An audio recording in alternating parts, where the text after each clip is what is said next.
Hey, I'm here to finish Julius Caesar with you guys for anybody who wants to go ahead and watch the rest of it, since it looks like it's just going to be difficult to get it all read in class. So I'm going to just pick up where we left off. I'm doing this on Wednesday afternoon, so where we left off this morning, which was right after the assassination, and Brutus said, "Let's bathe our hands in the blood," and not a good idea necessarily. It's going to look really ghastly when they go out. Remember, they'd gotten Antony out of the way because he is a friend of Caesar's. And so where I'm picking up, it's enter a servant. So we're on the Dover edition, it's in page 39. We're in Act 3, Scene 1, just after the assassination. Find where it says enter a servant. Okay, pause it if you need to find it. Okay, we're good. Brutus says, "Soft, who comes here? A friend of Antony's." The servant says, "Thus, Brutus, did my master bid me kneel. Thus did Mark Antony bid me fall down. And being prostrate, thus he bade me say, Brutus is noble, wise, and valiant, and honest. Caesar was mighty, bold, royal, and loving. Say, I love Brutus, and I honor him. Say, I feared Caesar, honored him, and loved him. If Brutus will vouchsafe that Antony may safely come to him, and be resolved how Caesar hath deserved to lie in death, Mark Antony shall not love Caesar dead so well as Brutus living, but will follow the fortunes and affairs of noble Brutus through the hazards of this untrod state with all true faith. So says my master Antony." So Mark Antony has sent a messenger, a servant, to say, go find out, are they after me? Am I next on the hit list? Which, you know, some of them wanted him to be.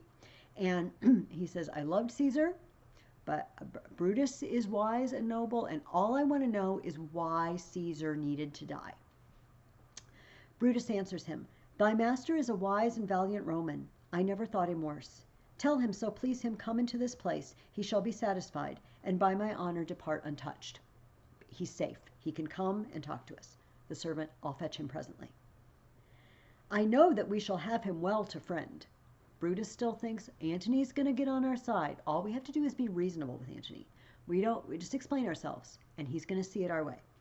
Cassius says, "I wish he may, but yet I have a mind that fears him much, and my misgivings still fall shrewdly to the purpose." Antony comes in. But here comes Antony. "Welcome, Mark Antony."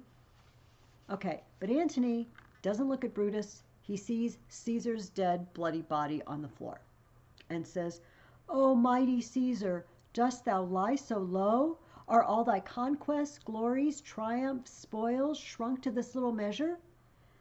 Fare thee well." And now he turns to Brutus and the rest. "I know not, gentlemen, what you intend. Who else must be let blood? Who else is rank?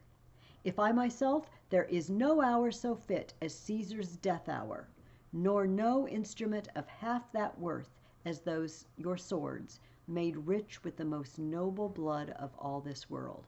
Hey, if I'm next, if you're going to kill me, I don't know any better way to go than the men who just killed Caesar and the weapons that just killed Caesar. I do beseech ye, if you bear me hard, now whilst your purpled hands do reek and smoke, fulfill your pleasure. Live 1,000 years, I shall not find myself so apt to die. No place will please me so, no mean of death, as here by Caesar, and by you cut off, the choice and master spirits of this age." He calls Brutus and the conspirators the choice and master spirits of this age.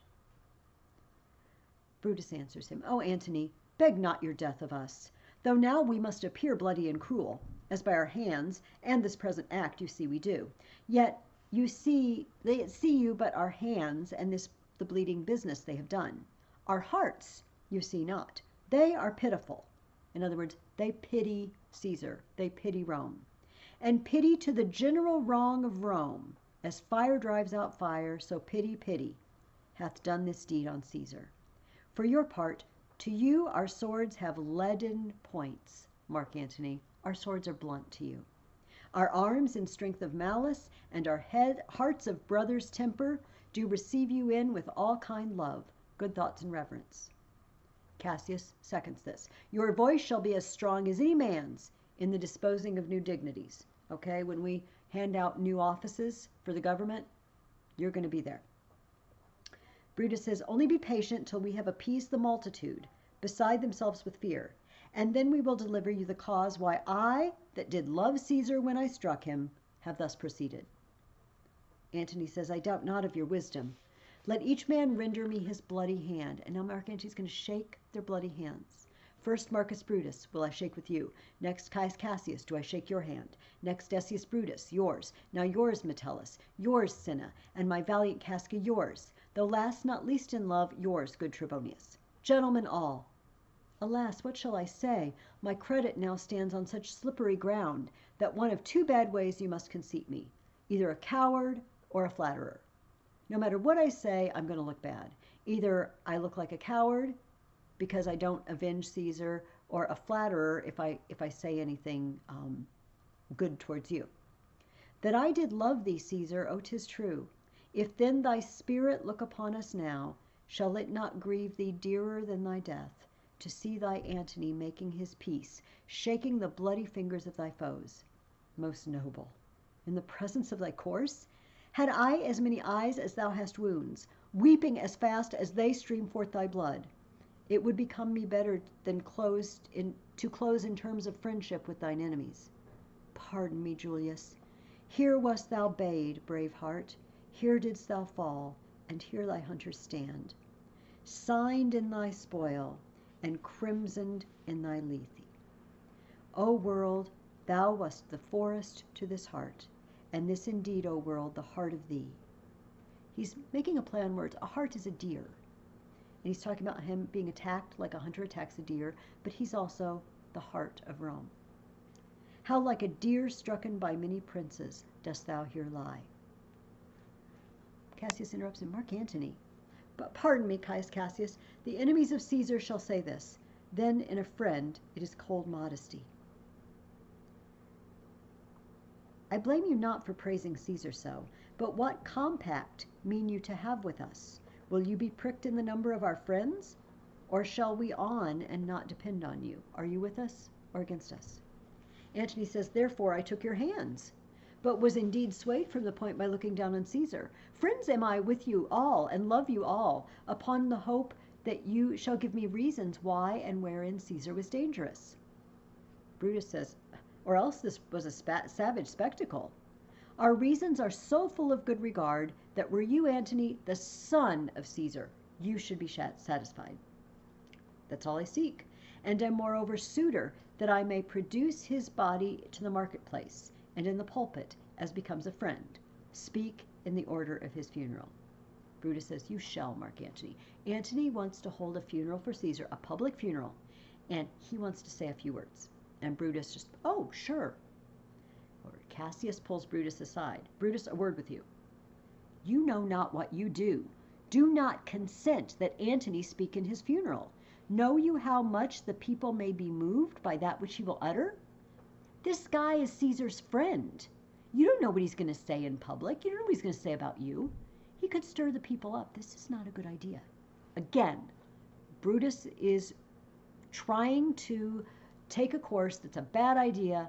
Cassius warns him, but he doesn't listen. Brutus says, by your pardon, I will myself into the pulpit first, and show the reason of our Caesar's death. What Antony shall speak, I will protest he speaks by leave and by permission, and that we are contented Caesar shall have all true rights and lawful ceremonies. It shall advantage us more than do us wrong. Okay, I'm going to get up and I'm going to say a few words first. Say, we gave permission to Antony to speak. You know, it'll make us look good, not make us look bad. Cassius says, I know not what may fall, I like it not. Brutus says, Mark Antony, here, take you Caesar's body. You shall not in your funeral speech blame us, but speak all good you can devise of Caesar, and say you do it by our permission, else you shall not have any hand at all about his funeral. And you shall speak in the same pulpit whereto I am going, after my speech is ended. Okay, here's the ground rules. You cannot blame us, but you can say all the nice things you want to about Caesar. And you have to say that we give our permission for you to speak. Antony says, be it so. I do desire no more. Prepare the body then and follow us. Everyone leaves, but Antony stays behind. And he talks to Caesar's body. Oh, pardon me. thou bleeding piece of earth, that I am meek and gentle with these butchers. Thou art the ruins of the noblest man that ever lived in the tide of times. Woe to the hand that shed this costly blood.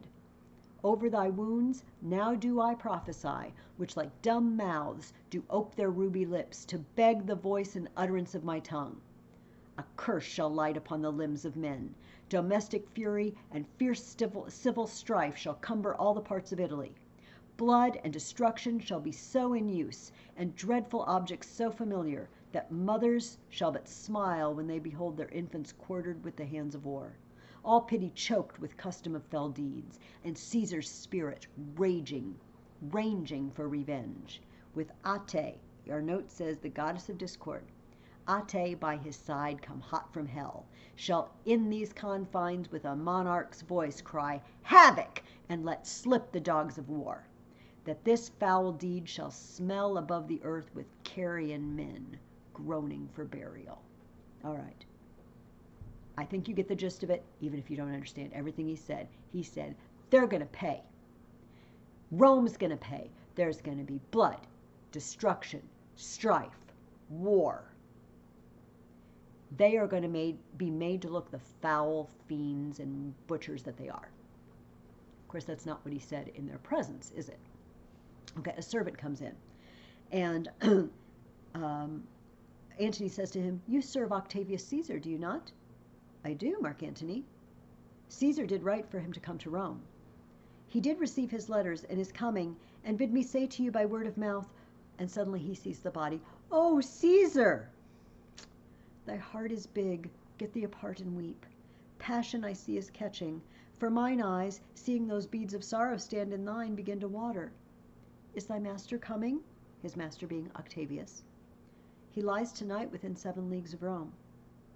Post back with speed, tell him what hath chanced. Here is a mourning Rome, a dangerous Rome, no Rome of safety for Octavius yet. Hie hence and tell him so. Yet stay a while. Thou shalt not back till I have borne this course into the marketplace. There shall I try in my oration how the people take the cruel issue of those bloody men. According to the which, thou shalt discourse to young Octavius the state of things. Lend me your hand.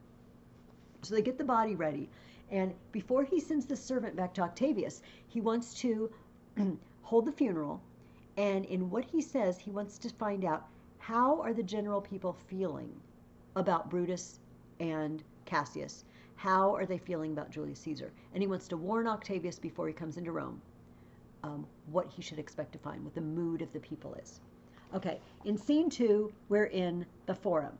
Brutus and Cassius are there with a huge group of citizens. And the citizens are crying out, we will be satisfied. Let us be satisfied. They want to know why Caesar's dead. Brutus says, then follow me and give me audience, friends. Cassius, go you into the other street and part the numbers. Those that will hear me speak, let them stay here. Those that will follow Cassius, go with him. And public reasons shall be rendered of Caesar's death. The first citizen says, I will hear Brutus speak. Another one says, I will hear Cassius, and compare their reasons when severally we hear them rendered. So some of them are going to go hear Cassius give a speech, some are going to stay with Brutus. We're going to stay with Brutus. Brutus climbs up to speak, and they say, the noble Brutus is ascended. Silence. Here's Brutus's speech. Be patient till the last. Romans, countrymen, and lovers, hear me for my cause, and be silent, that you may hear. Believe me for mine honor, and have respect to mine honor, that you may believe. Censure me in your wisdom, and awake your senses, that you may the better judge. If there be any in this assembly, any dear friend of Caesar's, to him I say that Brutus's love to Caesar was no less than his.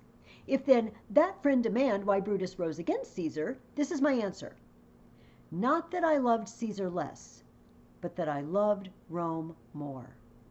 Had you rather Caesar were living and die all slaves, than that Caesar were dead to live all freemen? As Caesar loved me, I weep for him. As he was fortunate, I rejoice at it. As he was valiant, I honor him. But as he was ambitious, I slew him.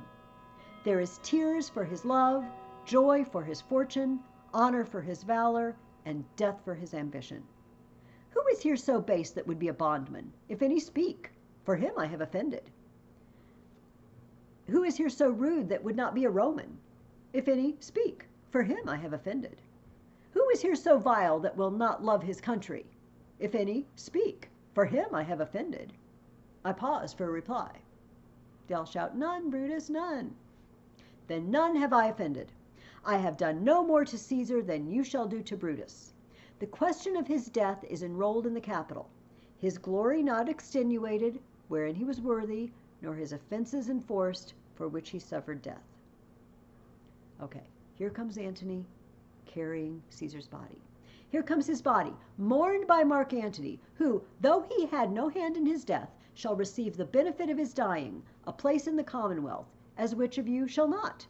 With this I depart, that as I slew my best lover for the good of Rome, I have the same dagger for myself, when it shall please my country to need my death.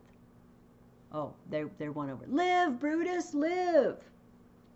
Bring him home with triumph to his house. Give him a statue with his ancestors. Let him be Caesar.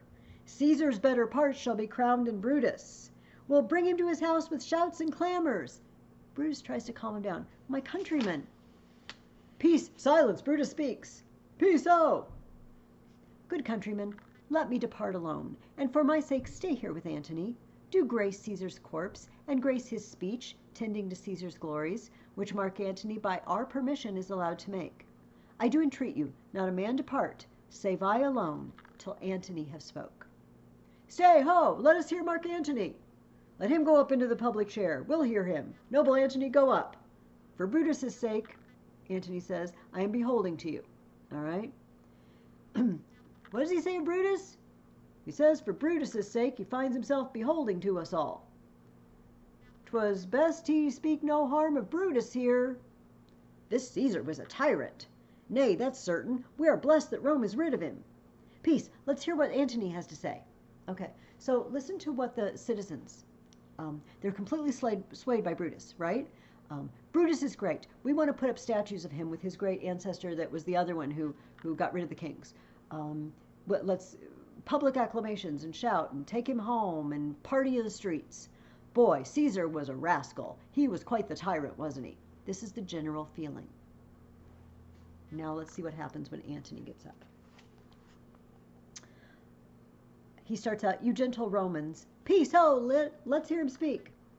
All right, before I start this, sip of tea, because this is a long one. Now, what I'm about to read is the most famous passage in this play, one of the most famous passages of Shakespeare, and, hey, memorize it. It would be fun to memorize. I know, you don't think it would be fun, but it would be fun. What if you could just break out with this anytime? This is an awesome speech. Here we go. Friends, Romans, countrymen, lend me your ears. I come to bury Caesar, not to praise him. The evil that men do lives after them. The good is oft interred with their bones. So let it be with Caesar. The noble Brutus hath told you Caesar was ambitious. If it were so, it was a grievous fault, and grievously hath Caesar answered it. Here, under leave of Brutus and the rest, for Brutus is an honorable man. So are they all honorable men. Come I to speak in Caesar's funeral. He was my friend, faithful and just to me. But Brutus says he was ambitious, and Brutus is an honorable man. He hath brought many captives home to Rome, whose ransoms did the general coffers fill. Did this in Caesar seem ambitious? When that the poor have cried, Caesar hath wept. Ambition should be made of sterner stuff. Yet Brutus says he was ambitious, and Brutus is an honorable man. You all did see that on the Lupercal I thrice presented him a kingly crown, which thrice he did refuse. Was this ambition? Yet Brutus says he was ambitious, and sure, he's an honorable man. I speak not to disprove what Brutus spoke, but here I am to speak what I do know. You all did love him once, not without cause. What cause withholds you then to mourn for him? O judgment, thou art fled to brutish beasts, and men have lost their reason. Now he tears up. Bear with me. My heart is in the coffin there with Caesar, and I must pause till it come back to me. Okay, The citizens are being affected. Methinks there's much reason in his sayings. If thou consider rightly of the matter, Caesar has had great wrong. Has he, masters? I fear there will come a worse in his place. Mark ye his words, he would not take the crown, therefore 'tis certain he was not ambitious. If it be found so, some will dear abide it. Poor soul, his eyes are red as fire with weeping. They mean Antony. There's not a nobler man in Rome than Antony. Now mark him, he begins to speak again. Antony continues. But yesterday the word of Caesar might have stood against the world. Now lies he there, and none so poor to do him reverence. O masters, if I were disposed to stir your hearts and minds to mutiny and rage, I should do Brutus wrong and Cassius wrong, who, you all know, are honorable men.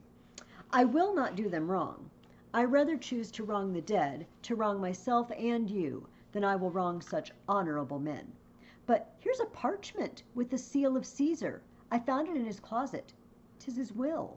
Let but the commons hear this testament, which, pardon me, I do not mean to read. And they would go and kiss dead Caesar's wounds, and dip their napkins in his sacred blood, yea, beg a hair of him for memory, and dying mention it within their wills, bequeathing it as a rich legacy unto their issue. They'd take even one hair and leave it to their children, if they knew what was in the will. But I don't plan to read it. The fourth citizen here says, we'll hear the will. Read it, Mark Antony. The will, we'll hear Caesar's will. Have patience, gentle friends. I must not read it. It is not meet you should know how Caesar loved you.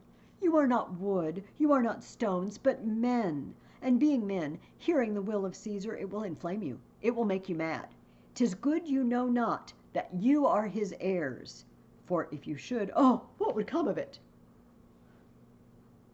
All right, is he really not going to tell him? He just let it slip. You are his heirs. Of course, they shout out, read the will. We'll hear it, Antony. You shall read us the will, Caesar's will. Will you be patient? Will you stay a while?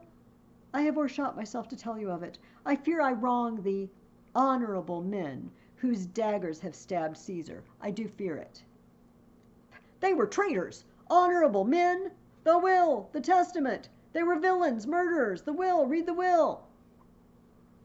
That's how fast the crowd has shifted. And Antony asks, you will compel me to read the will?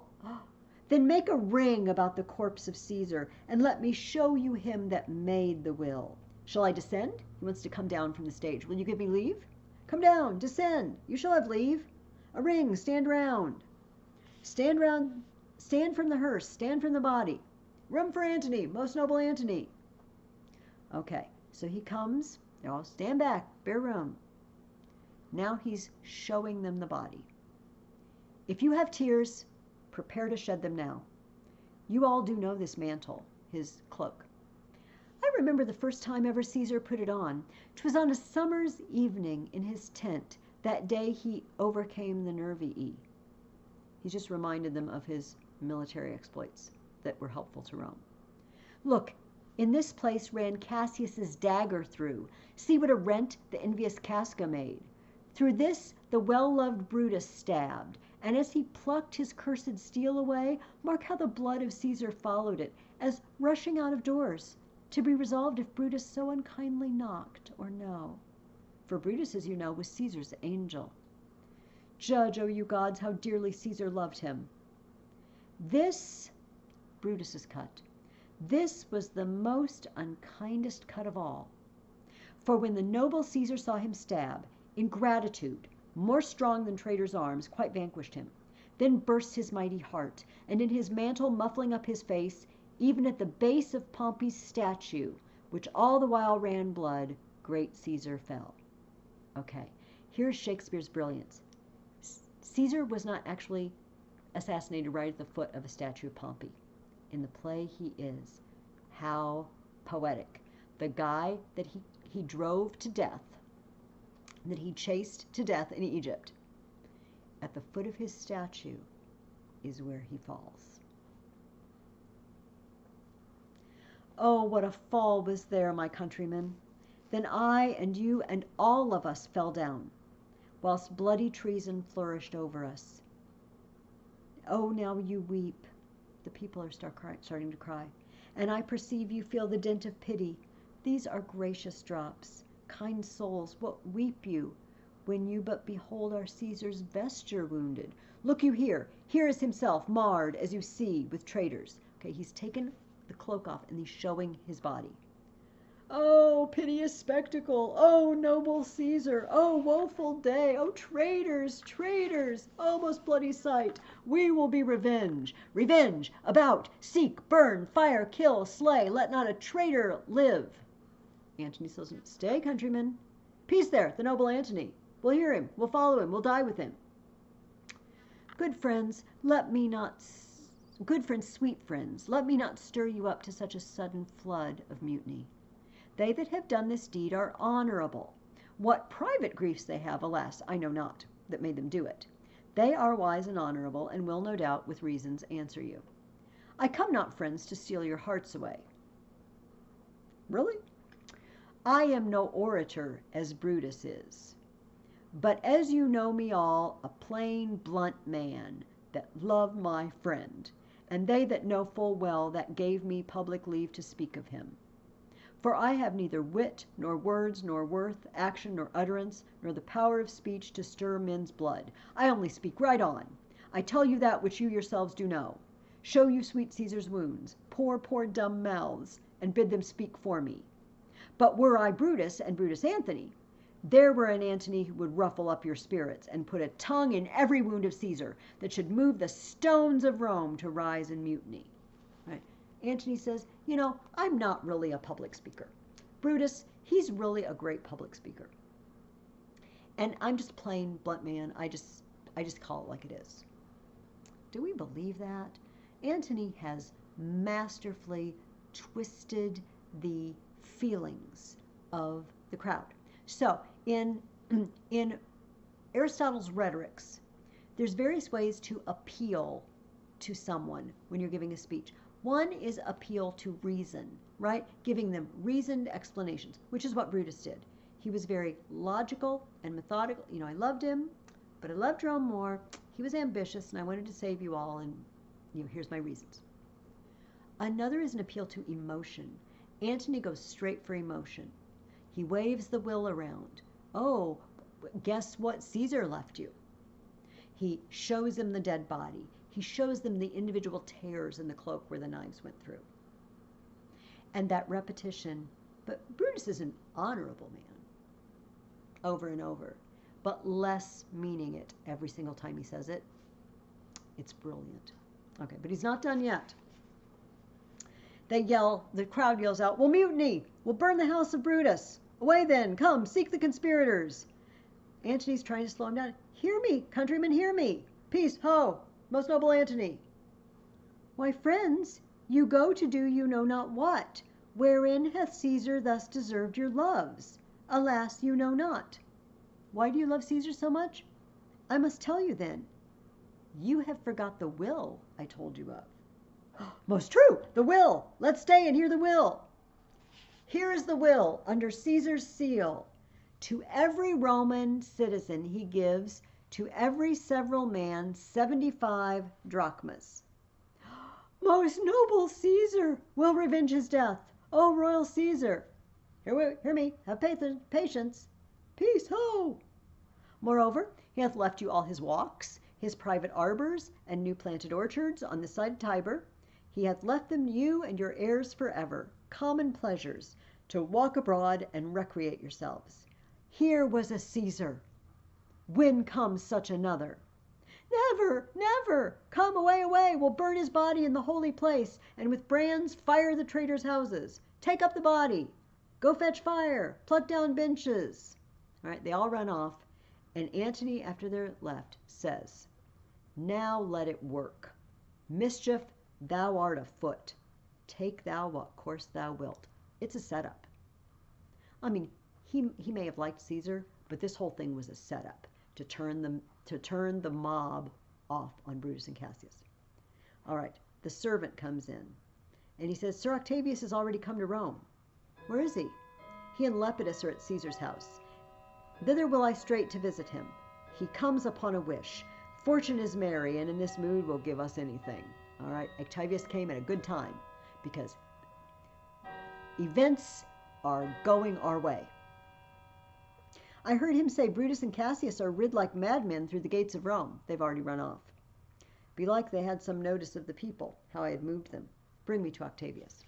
Okay, historically, it didn't happen like that so quickly. Brutus and Cassius didn't run for it immediately. It was weeks at the very least before it sort of unraveled. But for effect, Shakespeare makes the speech of Antony a key turning point. Okay, now we have a very short scene in a street. It's a very sad scene. We have a guy named Cinna. He is Cinna the poet. Remember, there's a guy named Cinna who's one of the conspirators. This is a different Cinna. He's just some random poet. And he's walking down the street and he says, I dreamt tonight that I did feast with Caesar, and things unluckily charge my fantasy. I have no will to wander forth of doors, yet something leads me forth. Dreamed I feasted with Caesar. Something seems amiss. I'm going out to walk, but I don't feel like I should. Now the citizens waylay him. I'm just going to read this. You can read along. There's all these citizens talking at once. What is your name? Whither are you going? Where do you dwell? Are you a married man or a bachelor? Answer every man directly. Aye, and briefly. Aye, and wisely. Aye, truly, were best. He says, what is my name? Whither am I going? Where do I dwell? Am I a married man or a bachelor? Then to answer every man directly and briefly, wisely and truly.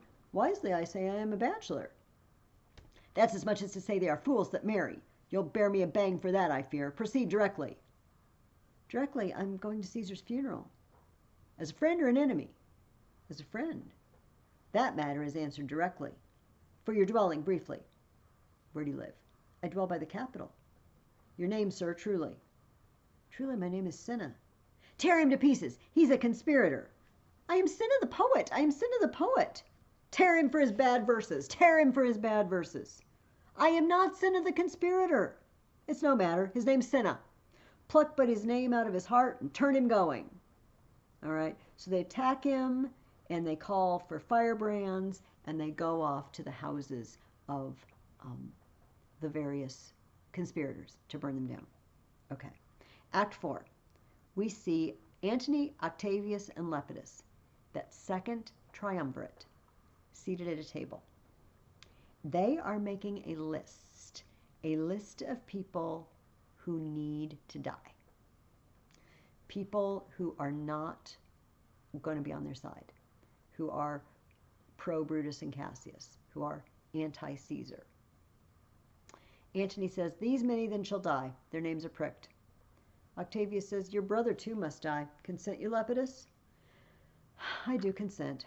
Prick him down, Antony. Upon condition Publius shall not live, who is your sister's son, Mark Antony. They're bartering. Well, we're going to need to kill your brother. Okay, but as long as we can kill your cousin. He shall not live. Look, with a spot I damn him. But Lepidus, go you to Caesar's house, fetch the will hither, and we shall determine how to cut off some charge in legacies. How to cut off some charge in legacies. We're going to plot how not have to give away all the money that Caesar bequeathed in his will. We want to keep some of it for ourselves. What, shall I find you here? Or here or at the Capitol? So Lepidus leaves. Now Antony and Octavius are going to talk about Lepidus behind his back. There's a slight, unmeritable man, meet to be sent on errands. Is it fit the threefold world divided, he should stand one of the three to share it? Octavius says, so you thought him, and took his voice who should be pricked to die in our black sentence and proscription. Octavius, I've seen more days than you. Antony is older. Octavius is a very young man.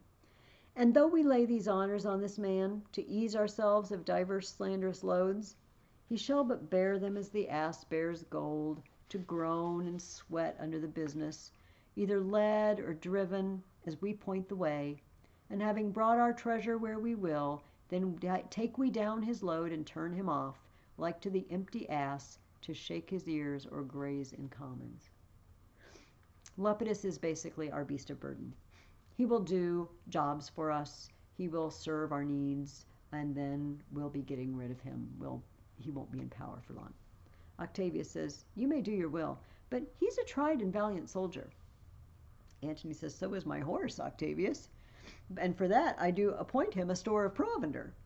It is a creature that I teach to fight, to wind, to stop, to run directly on, his corporal motion governed by my spirit. And in some taste is Lepidus, but so. He must be taught and trained and bid go forth. A barren-spirited fellow, one that feeds on abjects, orts, and imitations, which, out of use and staled by other men, begin his fashion. Do not talk of him but as a property. All right? He's a tool. He's a tool in our hands and nothing more. And now, Octavius, listen, great things. Brutus and Cassius are levying powers. They're gathering an army. We must straight make head. Therefore, let our alliance be combined, our best friends made, our means stretched, and let us presently go sit in council, how covert matters may be best disclosed, and open perils surest answered. Octavius agrees. Let us do so, for we are at stake, and bade about with many enemies, and some that smile have in their hearts, I fear, millions of mischiefs. Brutus and Cassius are getting an army together. We need to get our stuff in gear. We need to find out who's on our side, get an army together, and go meet them. Okay, now suddenly the scene shifts, and we're near Sardis in Asia Minor, okay, before Brutus's tent. They're out with their army. It's a military camp. All right, Brutus is standing in front of his tent. Brutus, Lucilius, Lucius, soldiers, Titanius, and Pindarus. Now, if we want to know who these guys are, we can look at our Dramatis Personae, and we will find friends to Brutus and Cassius, and a servant to Cassius. Okay.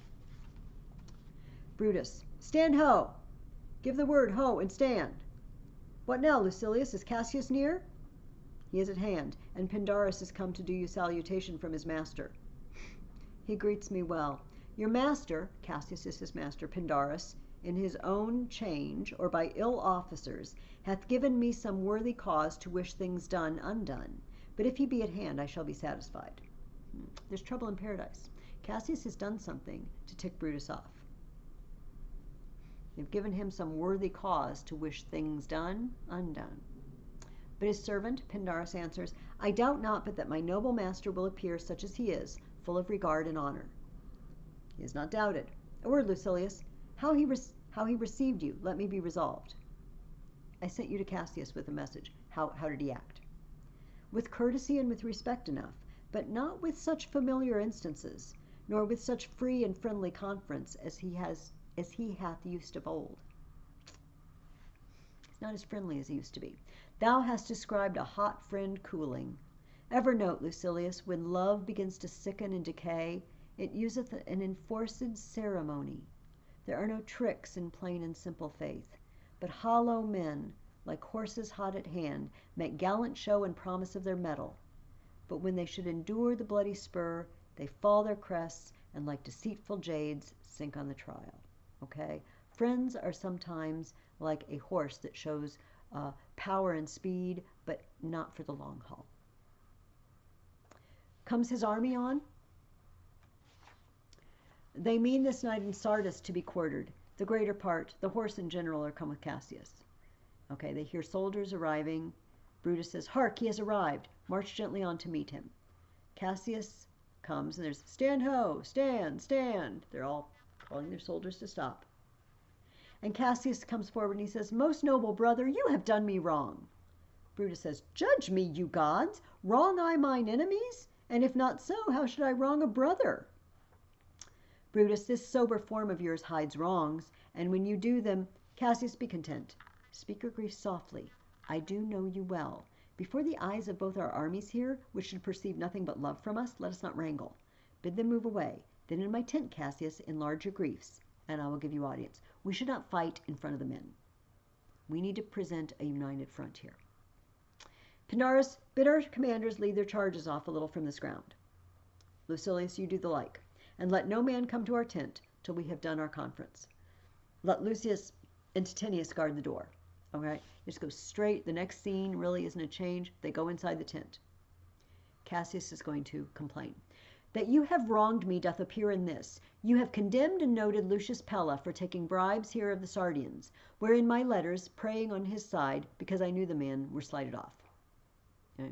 There's a soldier who's been taking bribes. And Brutus prosecuted him. He was a friend of Cassius's, and Cassius wrote letters to Brutus saying, he's a good guy, you shouldn't punish him. And Brutus, you ignored my letters. Brutus says, you wronged yourself to write in such a case. In such a time as this, it is not meet that every nice offense should bear his comment. All right, Brutus says, you shouldn't stick up for somebody who's taking bribes. And Cassius said, hey, we have bigger fish to fry than taking bribes. We're at war here. What's a bribe or two? Really? Just let it go. Brutus says, let me tell you, Cassius, you yourself are much condemned to have an itching palm, to sell and mart your offices for gold to underservers. I've heard you take bribes too, Cassius. That's what an itching palm is. Wants to be scratched with money. I, an itching palm? You know that you are Brutus that speaks this, or by the gods this speech were else your last. If you weren't Brutus, I'd kill you for that. The name of Cassius honors this corruption, and chastisement doth therefore hide his head. The name of Cassius honors this corruption. When people find out Cassius does it too, it makes it seem okay. Chastisement? Remember March. The Ides of March remember. Did not great Julius bleed for justice's sake? What villain touched his body that did not stab, and not for justice? What shall one of us that struck the foremost man of all this world, but for supporting robbers, shall we now contaminate our fingers with base bribes, and sell the mighty space of our large honors for so much trash as may be grasped thus? I'd rather be a dog and bay the moon than such a Roman. Hey, we killed a guy for justice, for uprightness, for law and order. We can't be, we're the law and order party, for crying out loud. We can't be seen taking bribes. Cassius says, Brutus, bait not me. I'll not endure it. You forget yourself to hedge me in. I am a soldier. I, older in practice, abler than yourself to make conditions. Go to, you are not, Cassius. I am. I say you are not. Urge me no more, I shall forget myself. Have mind upon your health, and tempt me no further. Away, slight man. Is it possible? Hear me, for I will speak. Must I give way and room to your rash choler? Shall I be frighted when a madman stares? Oh, ye gods, must I endure all this? All this, aye, more.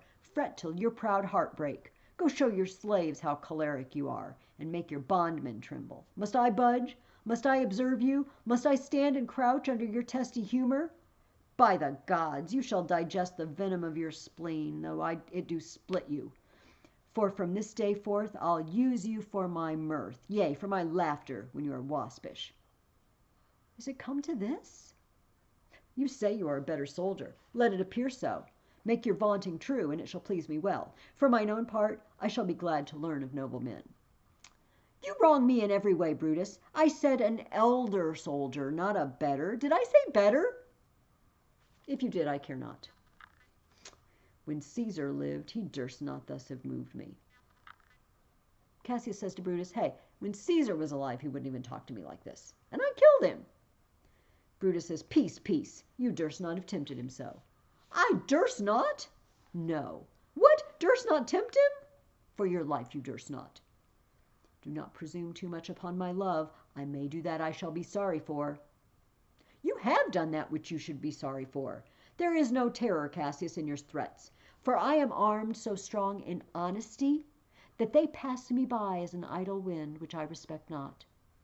I did send to you for certain sums of gold, which you denied me, for I can raise no money by vile means. By heaven, I'd rather coin my heart and drop my blood for drachmas than to wring from the hard hands of peasants their vile trash by any indirection. I did send to you for gold to pay my legions, which you denied me. Was that done like Cassius? Should I have answered Caius Cassius so? When Marcus Brutus grows so covetous to lock the rascal counters from his friends, be ready, gods, with all your thunderbolts. Dash him to pieces. I sent to you for money, Cassius, because I, unlike you, only raise money by honest means. I needed to pay my soldiers, and you wouldn't give me the money. Cassius denies this too. I denied you not. You did. I did not. He was but a fool that brought my answer back. Brutus hath rived my heart. A friend should bear his friend's infirmities, but Brutus makes mine greater than they are. I do not till you practice them on me. You love me not. I do not like your faults. A friendly eye could never see such faults. Flatterers would not, though they do appear as huge as high Olympus. Cassius has had enough. Come, Antony, and young Octavius, come. Revenge yourselves alone on Cassius, for Cassius is aweary of the world, hated by the one he loves, braved by his brother, checked like a bondman, all his faults observed, set in a notebook, learned and conned by rote, to cast into my teeth. Oh, I could weep my spirit from mine eyes. There is my dagger, and here my naked breast, within a heart dearer than Plutus's mine, richer than gold. If that thou beest a Roman, take it forth. I that denied thee gold will give my heart. Strike, as thou didst at Caesar. For I know when thou didst hate him worst, thou lovedst him better than ever thou lovest Cassius. He's opened up his tunic, his clothes. Like, here's my dagger. Stab me. If you hate me that much, stab me. Brutus says, sheathe your dagger. Be angry when you will. It shall have scope.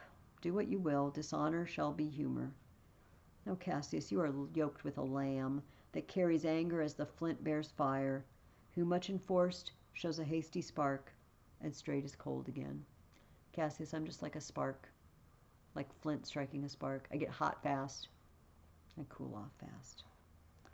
Hath Cassius lived to be but mirth and laughter to his Brutus, when grief and blood ill-tempered vexeth him?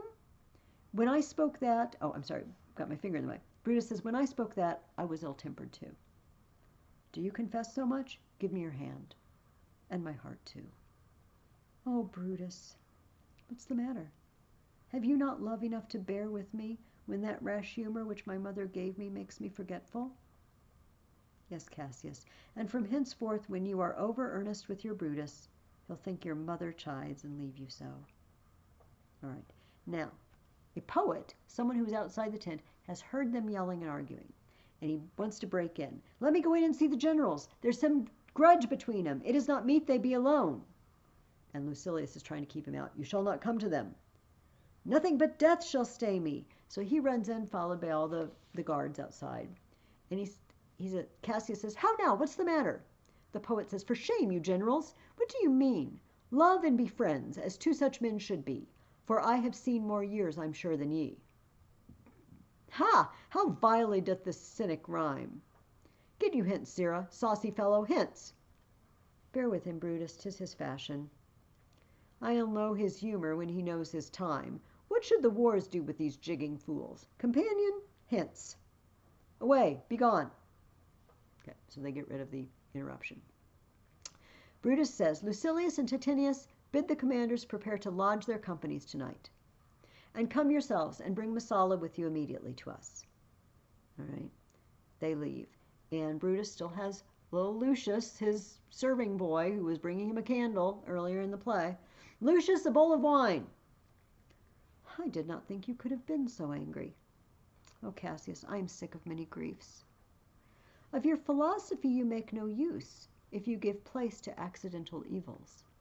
Brutus's philosophy, Brutus, the historical Brutus, was a Stoic, and Stoics believed that you should bear up under any misfortune with no emotional outburst. You keep your emotions, your feelings in check. You don't give way to them, and thus bad or good, whatever happens to you in life, you're indifferent to it. It doesn't affect you. Cassius says, you're not being a good Stoic if you let little griefs and problems get to you to make you have an outburst like that. Brutus doesn't think so. He's got a big reason to be upset. No man bears sorrow better. Portia is dead. Portia? She's dead. How scaped I killing when I crossed you so? I can't believe you didn't kill me, Brutus, when I was being so argumentative, when you were upset like that because your wife just died. Oh, insupportable and touching loss! Upon what sickness?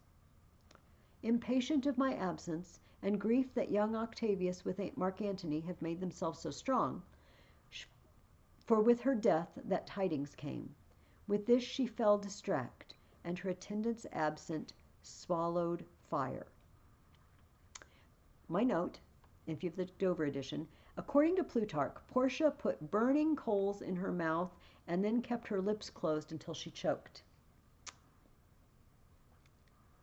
Nothing to say about committing suicide by putting burning coals in your mouth, especially a lady who has already stabbed herself in the leg. That's all I got. And died so? Even so. Oh, ye mortal gods! Right, here comes Lucius with the wine and a candle. Speak no more of her. Give me a bowl of wine. In this wine, I bury all unkindness, Cassius. My heart is thirsty for that noble pledge, Cassius answers. Fill, Lucius, till the wine o'erswell the cup. I cannot drink too much of Brutus's love. Right? And Brutus calls Titanius, one of the guards, in. Come in, Titanius. Welcome, good Messala. Now sit we close about this taper here and call in question our necessities. Okay? We're going to have a meeting to see what we should do next. Cassius is still thinking about Portia, though. Portia, art thou gone?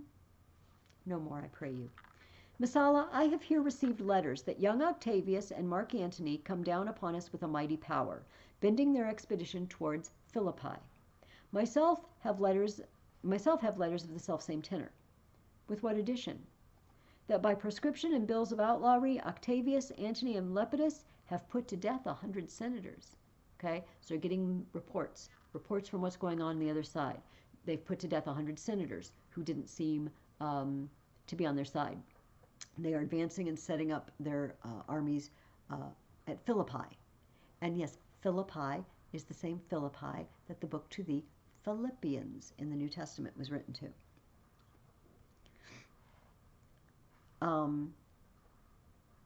Therein our letters do not well agree. Mine speak of 70 senators that died by their prescriptions, Cicero being one. Cicero one?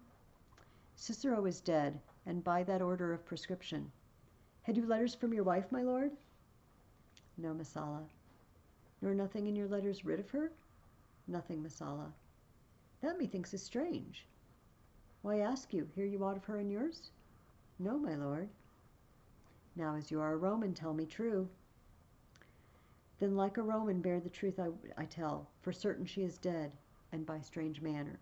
Okay, why Brutus questions him when he already knows that Portia is dead, I'm not really sure. He says, why, farewell, Portia.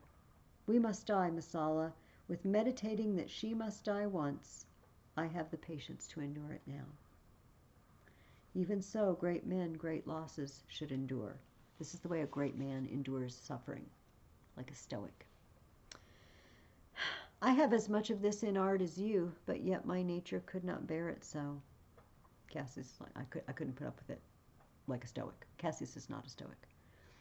Well, to our work alive, what do you think of marching to Philippi presently? Cassius says, I do not think it good. Your reason? This it is.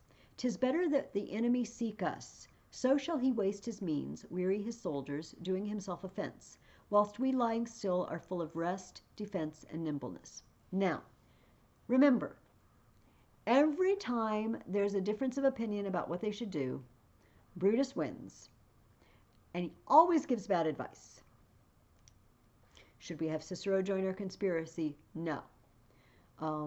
Should we kill Mark Antony? No. Should we let Mark Antony speak? Yes.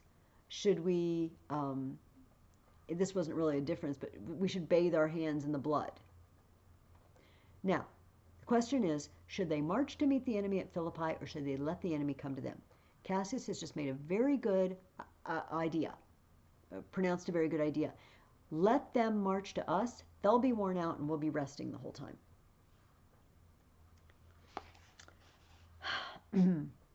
Brutus says, not surprisingly, good reasons must of force give place to better.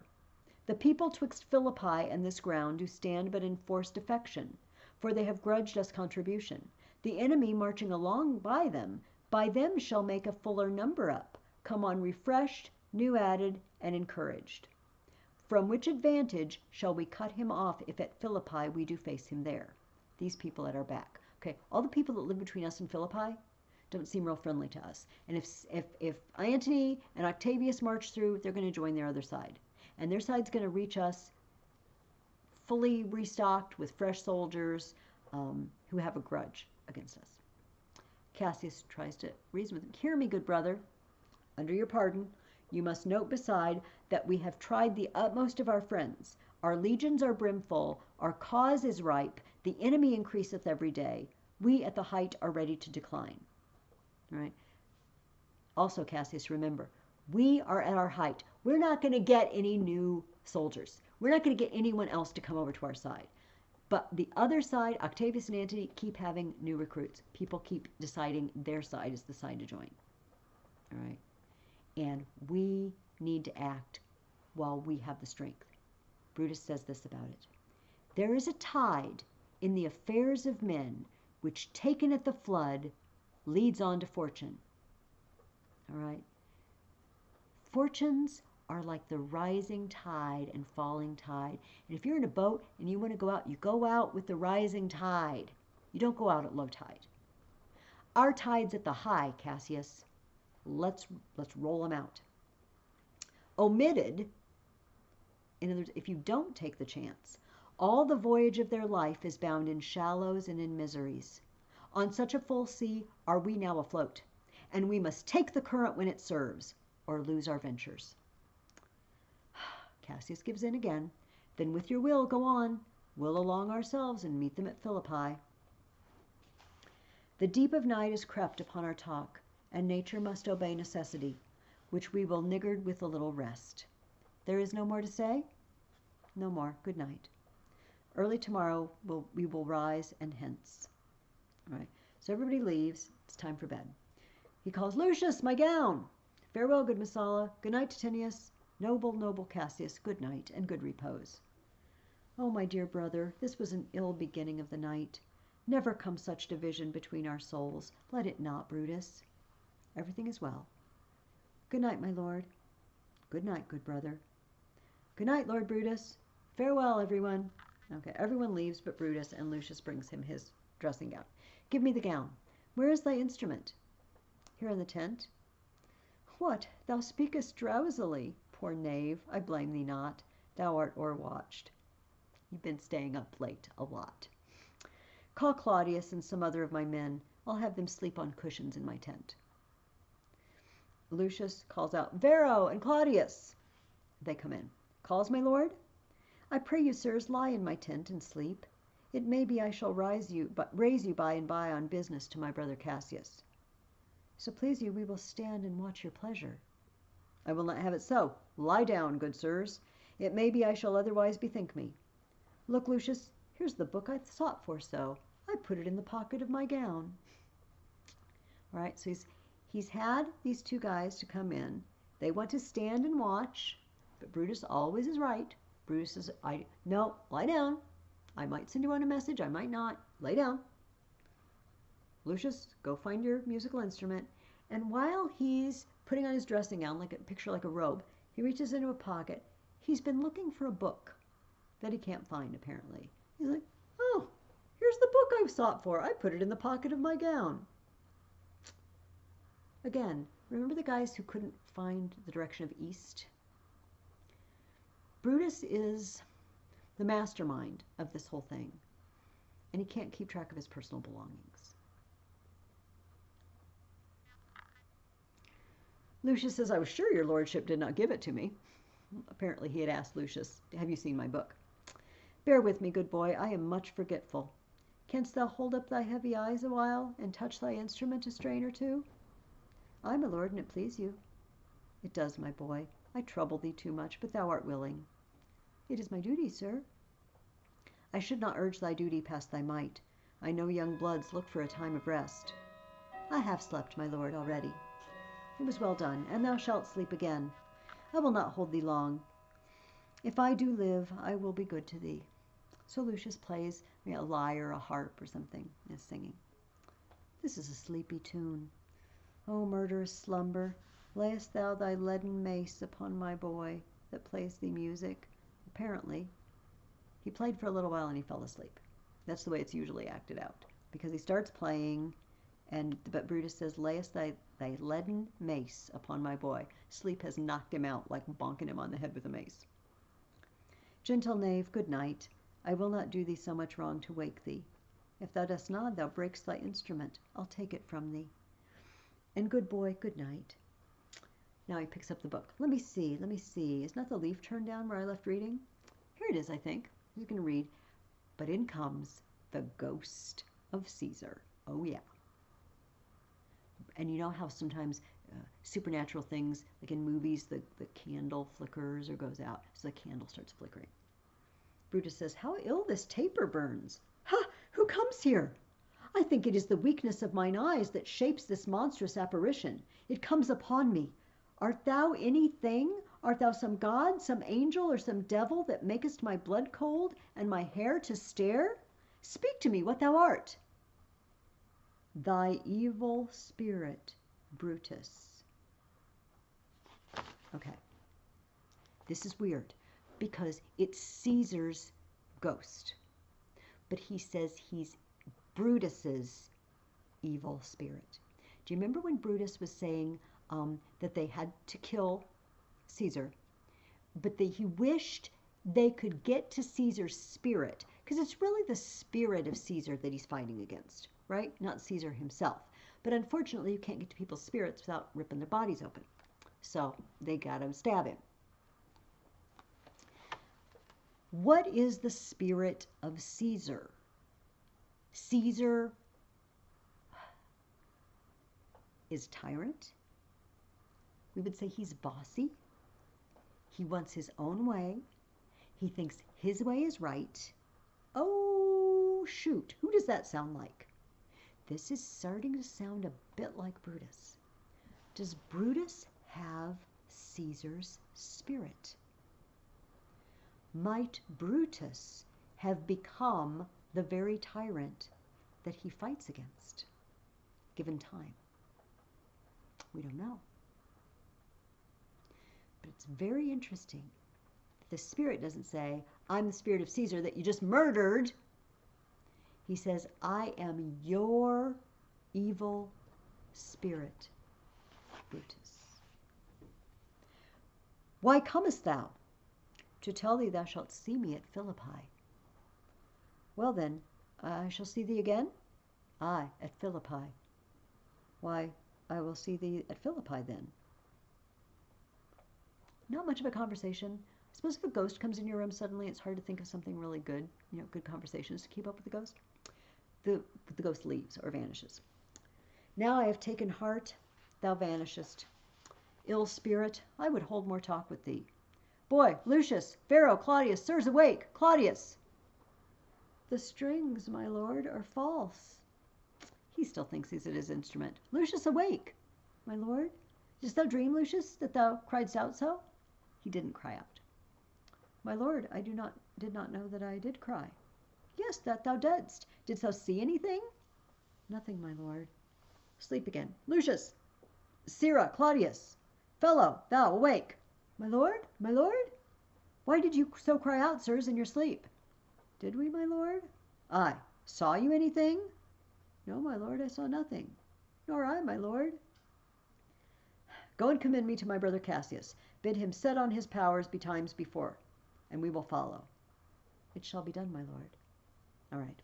Act 5, we are at Philippi, where we expect to see the spirit of Caesar again, and where Octavius, Antony, the whole army is waiting for them, who we meet at the beginning of scene 1. Octavius says, now, Antony, our hopes are answered. You said the enemy would not come down, but keep the hills and upper regions. It proves not so. Their battles are at hand. They mean to warn us at Philippi here, answering before we do demand of them. Apparently, Antony told Octavius, they're never going to come meet us here on the plain at Philippi, because that would be a stupid move. They're going to stay put, like Cassius wanted to do. But no, they listened to Brutus, and they came. Antony says, I am in their bosoms, and I know wherefore they do it. They could be content to visit other places, and come down with fearful bravery, thinking by this face to fasten in our thoughts that they have courage. But 'tis not so. I think they're coming just to make a show of bravery. A messenger comes in and says, Prepare you, generals. The enemy comes on in gallant show. Their bloody sign of battle is hung out, and something to be done immediately. Octavius, lead your battle softly on. I am the left hand of the even field. Upon the right hand I, you keep the left. Listen to what just happened. Antony said to Octavius, lead your battalions on. Upon the left hand. Octavius says, no, on the right hand, you take the left. What is up with these people? Brutus and Cassius are arguing, but it's not a whole lot better in their camp. Antony and Octavius are fighting over which side of the battlefield to go on to. Why do you cross me in the Sexagint? I do not cross you, but I will do so.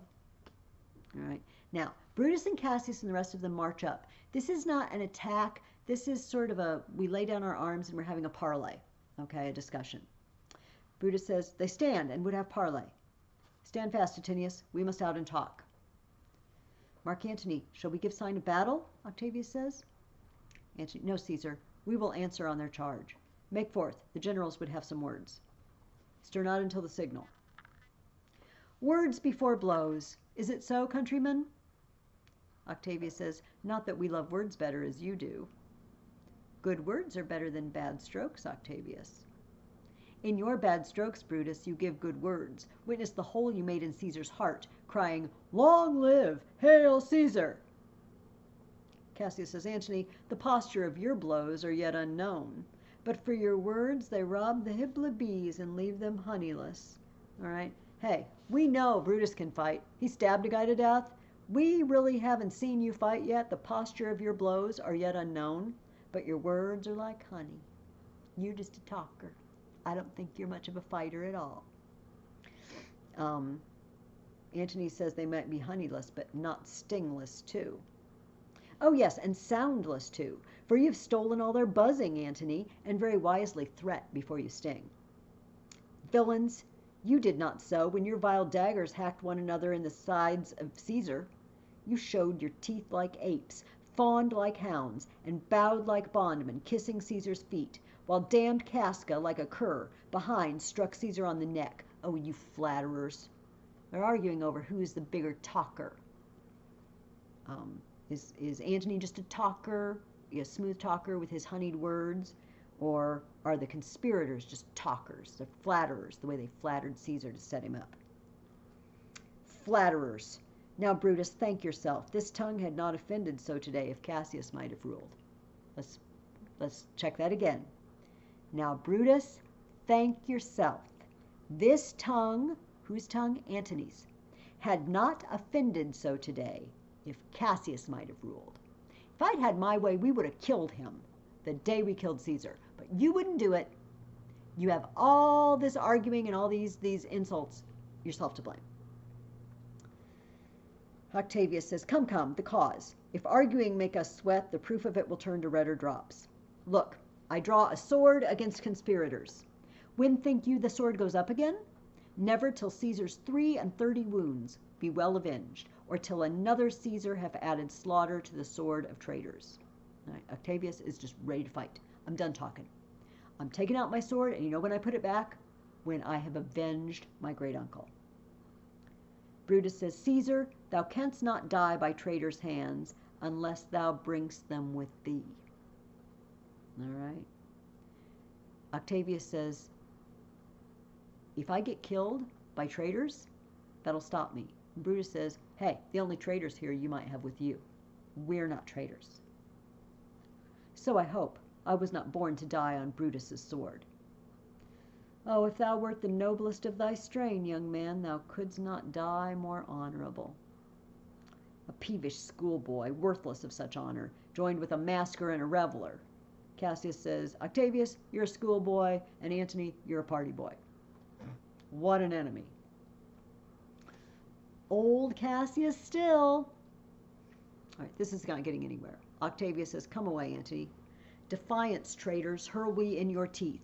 If you dare fight today, come to the field. If not, when you have stomachs. All right, they leave. And Cassius says, why now, blow wind, swell billow, and swim bark. The storm is up, and all is on the hazard. Ho, Lucilius, hark, a word with you. My lord? All right, and then in comes, Cassius calls Messala, who comes to talk to him. Messala, this is my birthday. It's Cassius's birthday. This very day was Cassius born. Give me thy hand, Messala, and be thou my witness that against my will, as Pompey was, am I compelled to set upon one battle all our liberties. Now, I didn't want it to be like this again.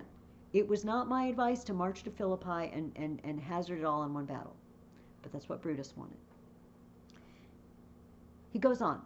You know that I held Epicurus strong, and his opinion. Now I change my mind, and partly credit things that do presage. Okay, now let's talk a little bit about Epicureans. Epicurean philosophy was a philosophy, it's best known as pleasure is the highest good. And that doesn't really do it justice, because the idea of pleasure in this case were wholesome pleasures, like friends and learning and things like that. But that was the height, physical comfort and intellectual and emotional goods were all there was in life. There's no afterlife. There are no gods that have anything to do with us. If there are gods, they don't stoop to be involved in the lives of human beings. Okay? Cassius says, that's what I've always been. I've always been an Epicurean. I thought that the gods are just, if they exist, they're just up there, but I don't have anything really to do with them. But he says, I'm starting to change my mind and partly credit things that do presage. I'm starting to see omens. I'm starting to believe in signs. Coming from Sardis, on our former ensign, 2 mighty eagles fell, and there they perched, gorging and feeding from our soldiers' hands, who to Philippi here consorted us. This morning are they fled away and gone, and in their steads do ravens, crows, and kites fly o'er our heads, and downward look on us, as we were sickly prey. Their shadows seem a canopy most fatal, under which our army lies, ready to give up the ghost. When we left earlier, we had eagles. Eagles are always a good sign. And they were traveling with us. They flew off, and now we have ravens, crows, and kites. What do? They eat the dead bodies off the battlefield, like vultures. That's not a good sign. Messala says, believe not so. He says, I but believe it partly, for I am fresh of spirit and resolved to meet all perils very constantly. Okay, now Brutus is finishing up. Even so, Lucilius, he's finished up his conversation. And Cassius says, now, most noble Brutus, the gods today stand friendly, that we may, lovers in peace, lead on our days to age. But since the affairs of men rest still uncertain, let's reason with the worst that may befall. If we do lose this battle, then is this the very last time we shall speak together? What are you then determined to do? Even by the rule of that philosophy by which I did blame Cato for the death which he did give himself. I know not how, but I do find it cowardly and vile. By the way, Cato, his father-in-law, killed himself. All right, he's saying that I used to blame Cato for suicide. So to prevent the time of life, preventing you from dying normally. Arming myself with patience to stay the providence of some powers that govern us below. All right? Even if we lose, I'm not going to kill myself. Because it just seems cowardly. I have to arm myself with patience, whatever happens. Cassius says, then if we lose this battle, you are contented to be led in triumph through the streets of Rome? No, Cassius, no. Think not, thou noble Roman, that ever Brutus will go bound to Rome. He bears too great a mind. But this same day must end that work, the Ides of March begun. And whether we shall meet again, I know not. Therefore, our everlasting farewell farewell take. Forever and forever, farewell, Cassius. If we do meet again, why, we shall smile. If not, why, then this parting was well made. Forever and forever, farewell, Brutus. If we do meet again, we'll smile indeed. If not, 'tis true, this parting was well made. Why then, lead on. Oh, that a man might know the end of this day's business ere it come. But it sufficeth that the day will end, and then the end is known. Come ho, away. Okay, so now we have some parts that are kind of hard to follow. The next scene is very, very short. Field of battle, and we have Brutus and Messala. He's calling Messala to deliver a message. Ride, ride, Messala, ride, and give these bills unto the legions on the other side. Let them set on at once, for I perceive the cold demeanor in Octavius's wing, and sudden push gives them the overthrow. Ride, ride, Messala, let them all come down. Okay, Brutus is watching the battle, and he's seen that on Octavius's wing, on his side, they're not doing well, and he's sending a message for Messala to lead his legions and push on that side. All right. In another part of the field, we have Cassius and Titanius. Oh, look, Titanius, look, the villains fly. Myself have to mine own turned enemy. This ensign here of mine was turning back. I slew the coward and did take it from him. Oh, Cassius, Brutus gave the word too early, who having some advantage on Octavius took it too eagerly. His soldiers fell to spoil, while we by Antony are all enclosed. Right? Pindarus, another soldier, comes in. Fly further off, my lord, fly further off. Mark Antony is in your tents, my lord. Fly, therefore, noble Cassius, fly far off. This hill is far enough. Look, look, Titanius, are those my tents where I perceive the fire? They are, my lord. Titanius, if thou lovest me, mount thou my horse, and hide thy spurs in him, till he have brought thee to yonder troops, and here again, that I may rest assured whether yon troops are friend or enemy. They see tents on fire, they see troops approaching. They can't tell from this distance who they are. Are they on our side? Are they on the other side? Titanius, please, go. You ride that horse as hard as you can, and you get down there and you find out what's going on. All right. I will be here again even with a thought. I'm going to go faster than you can think. That's how fast I'm going to ride the horse. All right. Cassius then turns to Pindarus. Titanius is the guy that's going off on the horse, okay? Pindarus is watching from a hill. He says, Pindarus, get higher on that hill. My sight was ever thick. Regard Titanius, and tell me what thou noticed about the field. This day I breathed first, because it's my birthday. Time is come round, and where I did begin, there shall I end. My life has run its compass. Sirrah, what news? Pindarus is looking. Oh, my lord! What news? Titanius is enclosed round about with horsemen, and they make to him on the spur, yet he spurs on. Now they are almost on him. Now Titanius, now some light. Oh, he lights too. He's taken. And hark, they shout for joy. Oh no, Titanius, the guy that I just sent to find out what's going on, he's been captured by the enemy. It's bad. Cassius calls to him, come down, behold no more. Oh, coward that I am, to live so long, to see my best friend taken before my face. He calls to Pindarus, come hither, Sirrah. In Parthia did I take thee prisoner, and then I swore thee, saving of thy life, that whatsoever I bid thee do, thou shouldst attempt it. Come now, keep thine oath. Now be a freeman, and with this good sword that ran through Caesar's bowels, search this bosom. Stand not to answer. Here, take thou the hilts, and when my face is covered, as it is now, guide thou the sword. He wants Pindarus to kill him. Pindarus does it. And Cassius says, Caesar, thou art revenged, even with this sword that killed thee. He dies. Now Pindarus was his slave, captured in Parthia. He says, so I am free, yet would not so have been. Durst I have done my will. O Cassius, far from this country Pindarus shall run, where never Roman shall take note of him. And his slave servant runs off. Okay, Titanius, the guy we just thought had been captured by the enemy, shows up with Messala. It is but change, Titanius, for Octavius is overthrown by noble Brutus's power, as Cassius's legions are by Antony. The troops Titanius encountered were their own. They were just happy to see him. These tidings will well comfort Cassius. Where did you leave him? All disconsolate with Pindarus his bondman on this hill. Is not that he that lies upon the ground? He lies not like the living. Oh, my heart, is not that he? No, this was he, Messala, but Cassius is no more. O setting sun, as in thy red rays thou dost sink to night, so in his red blood Cassius's day is set. The sun of Rome is set. Our day is gone. Clouds, dews, and dangers come. Our deeds are done. Remember earlier on they were looking for the sunrise, weren't they? Where does the sun rise? The sun is setting now, metaphorically. The sun that they thought was going to rise is setting. Their enterprise, their plan, it's sundown.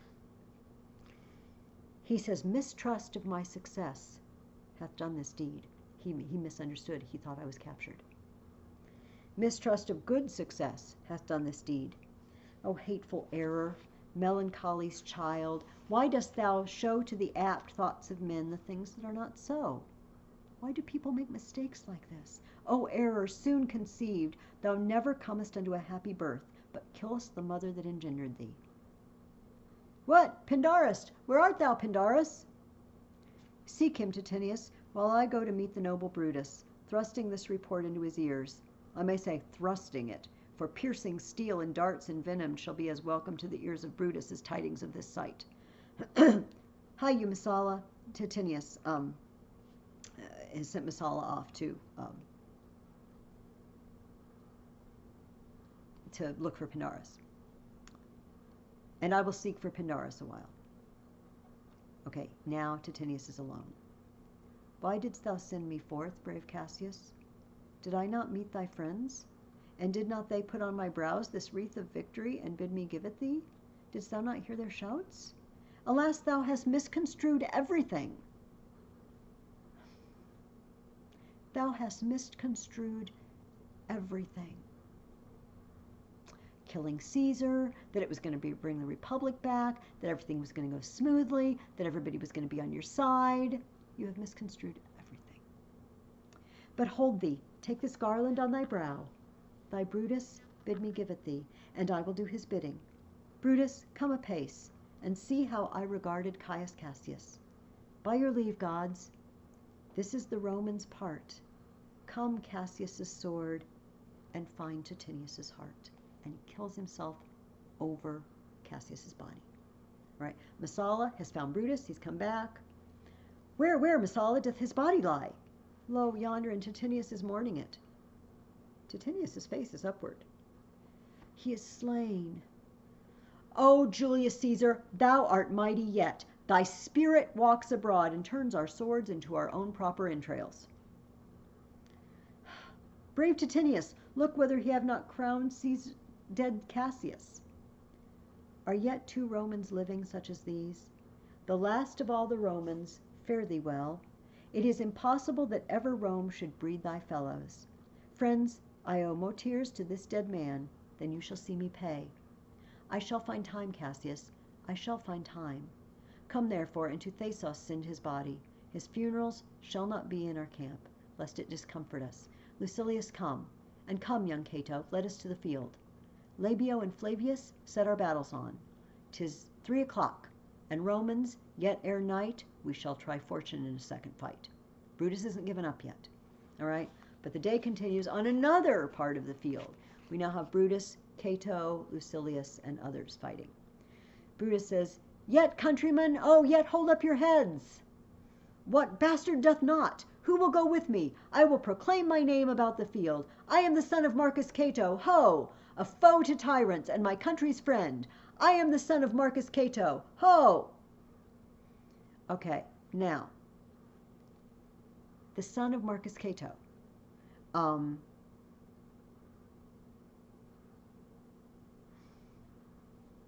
Actually, I don't want to say that. I'm sorry. Excuse me. We're going on. And I am Brutus, Marcus Brutus I. Brutus, my country's friend. Know me for Brutus. Okay. We are in this. We are going to keep fighting. Lucilius. O young and noble Cato, art thou down? He can see into the distance. He can see the battle. Young Cato has been killed.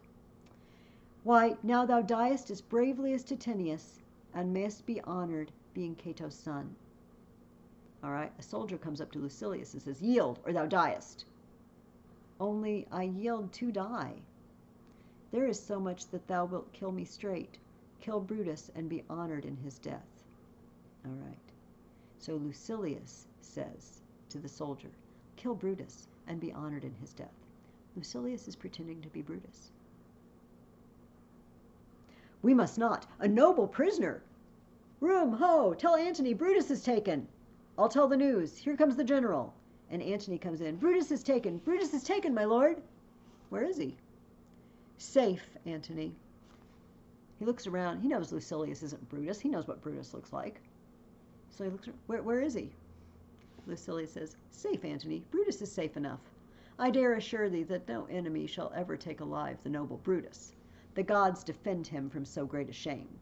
And when you do find him, or alive or dead, he will be found like Brutus, like himself. Lucilius was just stalling for time.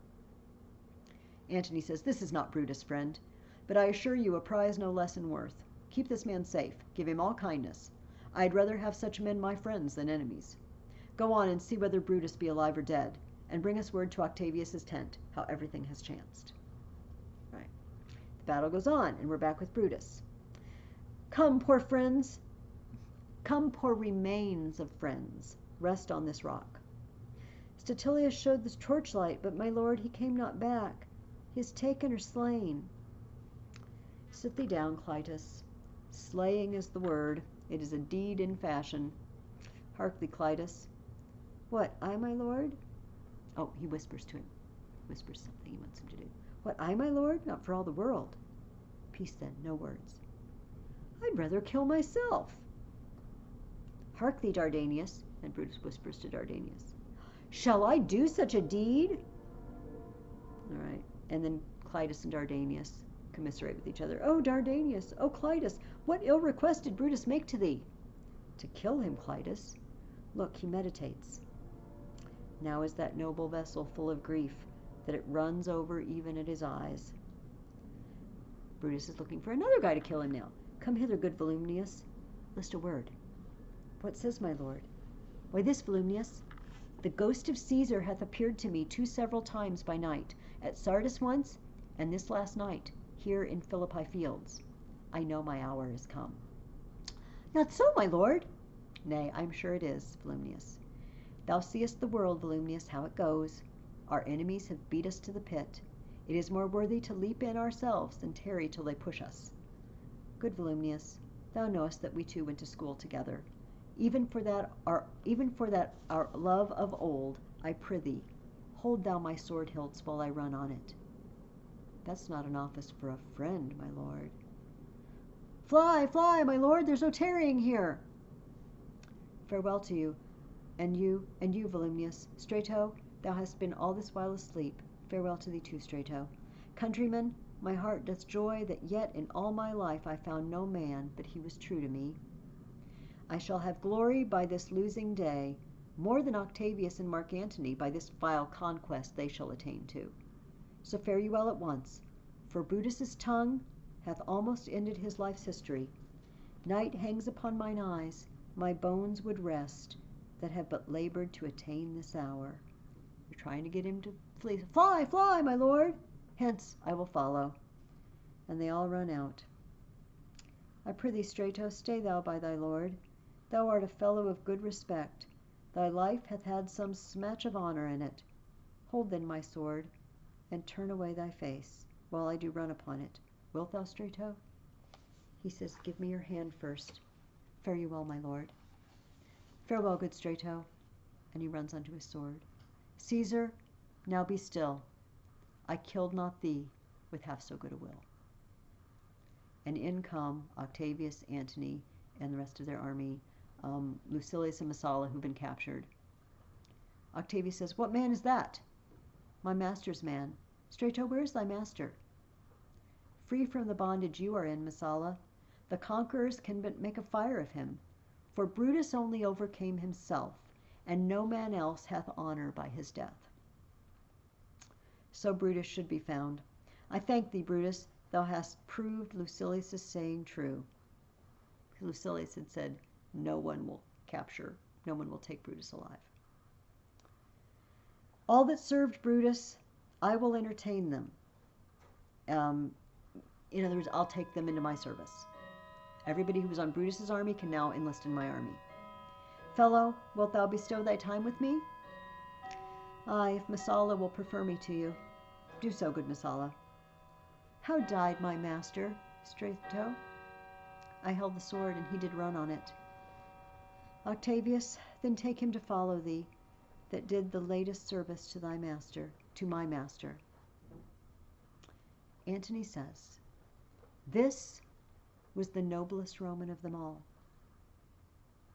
All the conspirators, save only he, did that they did in envy of great Caesar. In Antony's opinion, all these guys killed Caesar because they were jealous of him, but not Brutus. He only, in a general honest thought and common good to all, made one of them. His life was gentle, and the elements so mixed in him that nature might stand up and say to all the world, this was a man. Octavius says, according to his virtue, let us use him, with all respect and rites of burial. Within my tent his bones tonight shall lie, most like a soldier, ordered honorably. So call the field to rest, and let's away to part the glories of this happy day. Okay, in class, I want to bring out a few things, but for those of you who decided to go ahead and watch, thank you, and have a good week. I'll see you next time.